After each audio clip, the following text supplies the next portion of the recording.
আসসালামু আলাইকুম সুপ্রিয় দর্শক, কেমন আছেন সবাই? আশা করছি সকলেই ভালো আছেন। আজকের ভিডিওতে আমরা ম্যাসিডোনিয়ার বর্তমানে এখন সর্বশেষ ভিসার আপডেট কি আছে এবং এরই পাশাপাশি ম্যাসিডোনিয়াতে বর্তমান সময়ে সবথেকে কী কাজের ডিমান্ড বেশি। আপনারা যারা নর্থ ম্যাসিডোনিয়াতে ঢুকতে চান, অনেকেই নতুন করে ফাইল দিতে চাচ্ছেন, অবশ্যই অনেকে আমাদের কাছে জানতে চান যে এই নর্থ ম্যাসিডোনিয়াতে আমি যাব, কিন্তু এই দেশটিতে মূলত আসলে কী কাজের চাহিদা বেশি, যদি এটা আমি জেনে যেতে পারি সেক্ষেত্রে কিন্তু আমার জন্য ভালো হয়, কারণ সেখানে গিয়ে আমি এই কাজটা সহজে পেয়ে যাব। তো আজকের ভিডিওটি বেশ গুরুত্বপূর্ণ। যারা বর্তমান সময়ে বাংলাদেশ থেকে নর্থ ম্যাসিডোনিয়াতে যেতে চাচ্ছেন, অবশ্যই ভিডিওটি আপনারা স্কিপ না করে শেষ পর্যন্ত দেখবেন। অনেক কিছু গুরুত্বপূর্ণ তথ্য আজকের এই ভিডিও থেকে আপনারা পেয়ে যাবেন। যারা নতুন এসেছেন চ্যানেলটি সাবস্ক্রাইব করে রাখবেন। আমরা নেক্সট টাইমে চেষ্টা করব নর্থ ম্যাসিডোনিয়ার বিভিন্ন ধরনের তথ্যগুলো আপনাদের মাঝে শেয়ার করার। চলুন তাহলে কথা না বাড়িয়ে আমাদের যে মূল ভিডিও আছে আমরা সেটাই স্টার্ট করি। ফার্স্ট অফ অল আপনাদেরকে বলি যে দেখেন, নর্থ ম্যাসিডোনিয়া ইউরোপের নন সেনজেন দেশগুলোর ভিতরে একটি অন্যতম কান্ট্রি। বর্তমানে সবথেকে হাইপে আছে, আপনারা জানেন যে সার্বিয়া, তারপরে কিন্তু নর্থ ম্যাসিডোনিয়া। নর্থ ম্যাসিডোনিয়া নিয়ে বর্তমান সময়ে কিন্তু এখন বিভিন্ন এজেন্সি কাজ করছে এবং বিভিন্ন এজেন্সি কিন্তু ভিসা করতে পারছে এবং ফ্লাইটও কিন্তু দিচ্ছে, আমরা দেখতে পাচ্ছি। এখন কথা হচ্ছে 2026 সাল চলে এসেছে। এই সময়টাতে এখন বর্তমান সময়ে আসলে এই নর্থ ম্যাসিডোনিয়ার কার্যক্রমটা কেমন চলছে? নর্থ ম্যাসিডোনিয়ার কার্যক্রম বর্তমান সময়ে এখন কিন্তু অনেক ভালো, আগের তুলনায় অনেক ভালো। 2025 সালের লাস্ট পর্যায়ে যে পরিস্থিতি ছিল তার থেকে কিন্তু বর্তমানে এখন 2026 সালের প্রথম দিক থেকে এখন কিন্তু এদের অবস্থাটা অনেক ভালো। আপনি যদি ফাইল দিয়ে থাকেন খুবই দ্রুত সময়ে কিন্তু এর ওয়ার্ক পারমিটটা আপনি কিন্তু অল্প সময়ের ভিতরে পেয়ে যাবেন এবং অ্যাপ্রুভালের যে ব্যাপারটা আছে সেটাও কিন্তু খুবই দ্রুত সময়ে হয়ে যাবে এবং পরবর্তী স্টেপ বাই স্টেপ যে ধাপগুলো আছে সেগুলো কিন্তু খুব সহজে আপনি করতে পারবেন।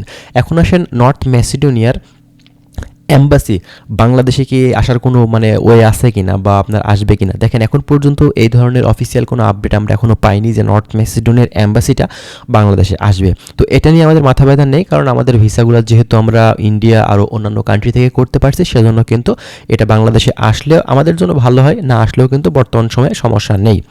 এরপরে কথা হচ্ছে, অনেকে আমাদের কাছে বলেছেন ভাই কোন কাজটা শিখে আসলে নর্থ ম্যাসিডোনিয়াতে যাওয়াটা উচিত। দেখেন, আপনারা জানেন যে ওয়ার্ল্ড ওয়াইড সবথেকে যে কাজের চাহিদা বেশি সেটা হচ্ছে বিল্ডিং কনস্ট্রাকশন সেক্টর। তবে বিল্ডিং কনস্ট্রাকশন সেক্টরের কাজটাতে দেখা যায় ইউরোপ কান্ট্রিগুলোতে শীতের সময়ে কিন্তু একটু সমস্যা হয় কাজে, কারণ তুষারপাতের কারণে অনেক সময় দেখা যায় 2-3 মাস কাজ কিন্তু বন্ধ থাকে। কিন্তু এই বিল্ডিং কনস্ট্রাকশন সেক্টরে কিন্তু স্যালারি বেশি হয়ে থাকে এবং এখান থেকে কিন্তু ইনকামটা বেশি করা যায়। ঠিক আছে, তো বিল্ডিং কনস্ট্রাকশন সেক্টরে আপনার দেখেন আছে আপনার mason, tiles mason, still fixer, carpenter, shuttering carpenter, painter, welder, বিভিন্ন ধরনের কিন্তু আপনার কাজের সুযোগ আছে। তো আপনারা বিল্ডিং কনস্ট্রাকশন সেক্টরের যে কোনো কাজ যদি ভালোভাবে দক্ষতা নিয়ে বাংলাদেশ থেকে আপনি ম্যাসিডোনিয়াতে যেতে পারেন, সেক্ষেত্রে কিন্তু আপনাদের জন্য অনেক ভালো হবে।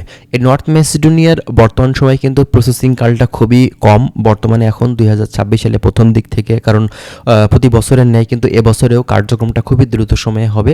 সে কারণে আপনারা যদি ফার্স্টে এই টাইমে ফাইল দিয়ে থাকেন, ইনশাল্লাহ খুব দ্রুত সময়ে আপনাদের কার্যক্রমগুলো হয়ে যাবে এবং বিগত দিনগুলোতে যারা দিয়ে রেখেছেন তাদেরগুলোও কিন্তু কার্যক্রম সম্পাদনটা খুবই দ্রুত সময় হয়ে যাবে। তার জন্য আপনারা আর কিছুদিন ওয়েট করেন, ইনশাল্লাহ সকল কার্যক্রমগুলো কিন্তু আপনি সঠিকভাবে করতে পারবেন। এখন কথা হচ্ছে, অনেকে বলতে পারেন ভাই আমারটা ফাইল দিয়েছি প্রায় 7-8 মাস হয়ে গেছে বা বছরের কাছাকাছি, এখন পর্যন্ত আমারটা হচ্ছে না কেন? এটা আপনার এজেন্সির সমস্যা। আপনার এজেন্সি গুরুত্ব সহকারে কাজ করেনি, আপনার এজেন্সি ফাইলটা তাদের টেবিলের উপরে ফেলিয়ে রেখেছে, এ কারণেই কিন্তু আপনার কাজটা সঠিকভাবে দ্রুত গতিতে কিন্তু হয়নি। আর আরেকটা কথা বলতে হবে, সেটা হচ্ছে আপনার 2025 সালের লাস্টের দিকে, লাস্টের যে 2-1 মাস থেকে থাকে, এই সময়টাতে কিন্তু কার্যক্রমটা খুবই ডিলে হয়ে থাকে অ্যাম্বাসিতে, এ কারণে কিন্তু আপনার সময়টা বেশি লেগে থাকে। তো ইনশাল্লাহ আমরা আশাবাদী 2026 সালে প্রথম দিক থেকে সকলের কার্যক্রমগুলো সঠিকভাবে কিন্তু দ্রুত সময়ে এগিয়ে যাবে যদি আপনার এজেন্সিটা ভালো হয়ে থাকে। তো যাই হোক বন্ধুরা, আমরা ম্যাসিডোনিয়া সম্পর্কিত তথ্যগুলো আরও আপনাদেরকে দেওয়ার চেষ্টা করব। অবশ্যই আমাদের চ্যানেলটি সাবস্ক্রাইব করে রাখবেন। ম্যাসিডোনিয়া সম্পর্কিত তথ্যগুলো জানতে চাইলে অবশ্যই কিন্তু আপনারা কমেন্ট করবেন। ভালো থাকবেন, আল্লাহ হাফেজ।